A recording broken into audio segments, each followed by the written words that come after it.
But some people couldn't wait 3 or 5 years.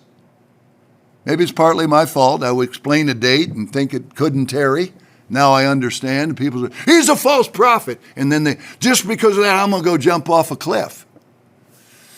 The purpose of this second sermon is to drive home from every conceivable point of view on top of last week that there's no possible way that the kingdom doesn't begin on Abib 1. In other words, if it didn't happen this year, never again could or would Mr. Pack or anybody else suggest that we're somehow waiting for trumpets or Pentecost or the last great day or someday in the winter.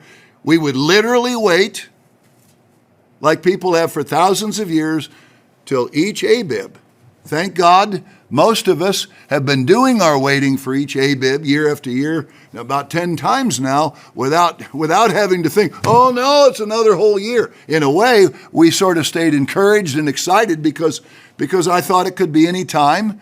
But imagine if the last 9 years, by the way, each time Abib passed, I said, sorry, brethren, maybe next year in Jerusalem, like the Jews say. And then the next year again, we'd say that in 2016, 17, 18, 19, 20, 21, 2, 3, 4, and we'd be ready to say it again in 25. But now we have all these markers that show us it's this year. But it would have been very discouraging. Yet you still got to keep going. 9 years hasn't been horrible for me. When you're coming to 59, I'm at 59. So it was 50 before that.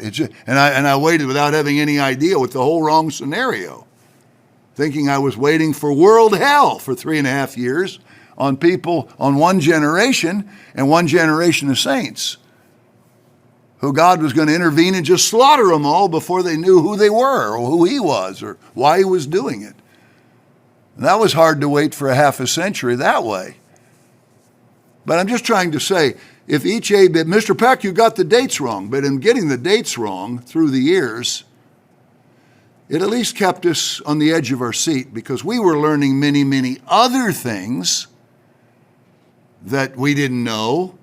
And the picture of this kingdom grew better. Eventually it was just one, not another little one in front of it for a month or 6 months or whatever we thought at the time. So we were learning a tremendous amount. Why would that be necessary? Because we're going to lead that kingdom. And God preparing the way would have to prepare a people.